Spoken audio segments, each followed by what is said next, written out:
le pied du poivron. Racontez un peu le projet de la ferme en 2 minutes, ma sœur. Pardon? Vous avez 2 minutes pour résumer le projet de l'exploitation ici à Mafuta. Aïe, 2 minutes, vraiment, je ne sais pas. Bon, merci beaucoup. Bon. Depuis quand êtes-vous ici? C'était depuis 97. D'accord. Moi, je suis arrivée, parce que ici, c'était normalement, c'est Marie-Claude qui devait être ici comme maîtresse de postulante. Elle devait être ici avec les postulantes en 97.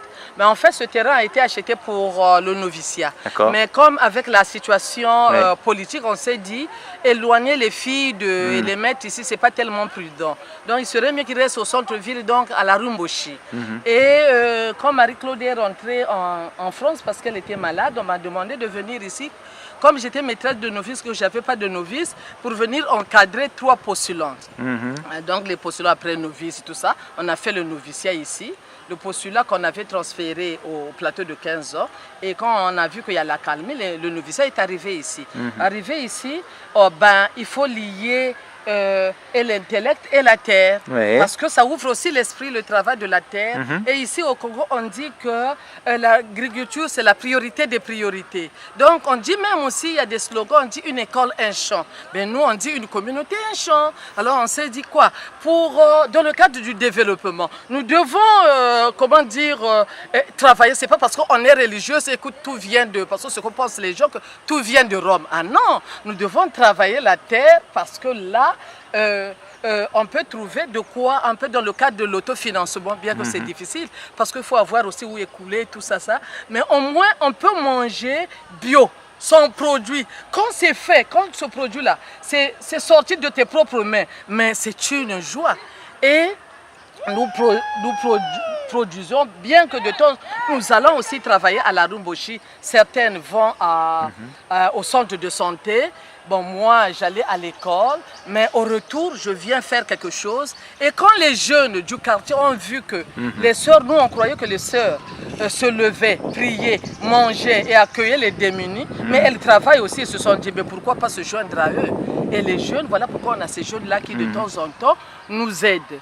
Donc, dans le cadre du développement, nous essayons d'aider les jeunes à se prendre en charge. Donc, c'est ça que nous faisons ici. On fait de l'élevage.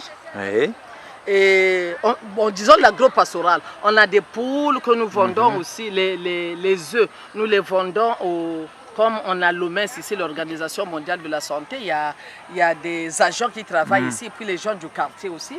Donc nous leur vendons aussi notre produit, on fait des légumes, les choux, les endives, le baril que je ne peux pas dire, je pense qu'on appelle ça morelle, on a la morelle noire, donc on a de l'oseille, des poivrons, il y a des carottes, mais là tel que maintenant il n'y a pas les carottes, mais j'ai les graines que j'ai achetées à Yaoundé, là j'ai les graines dans la maison, puisqu'ils sont en train de faire des planches là-bas, nous mettrons aussi des carottes. Même la fraise pousse ici. Même la fraise? La fraise pousse puisque j'en ai cueilli là-bas. Ça pousse ici.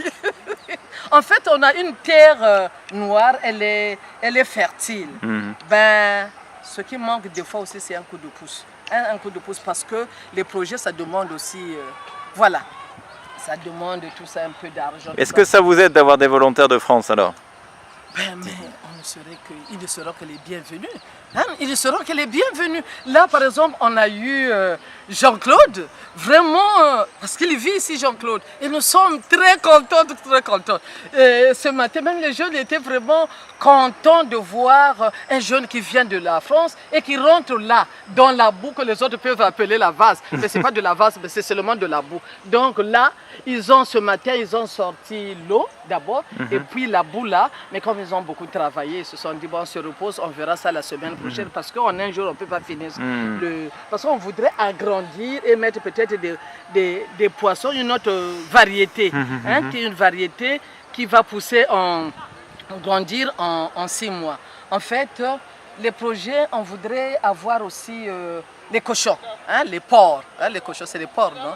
On voudrait avoir les porcs, mais tout ça aussi, c'est vraiment un projet à bien ficeler, tout ça, parce qu'on a besoin de la main-d'œuvre. Et la main-d'œuvre, c'est pas gratis, gracieuse, ça fait ça fait disons, quelque chose, voilà, parce que ces jeunes-là, il y a certains qui sont là, qui sont étudiants, il y a d'autres maçons, mais le travail, pour avoir le travail sur le marché, c'est un peu difficile. Donc, ils sont là. Il faut toujours donner aussi un petit quelque chose, peut-être pas grand-chose, mais au moins un petit quelque chose. Et puis, ça les motive parce qu'ils doivent manger, ils ont de la famille, tout ça. Donc, voilà. Merci, ma sœur.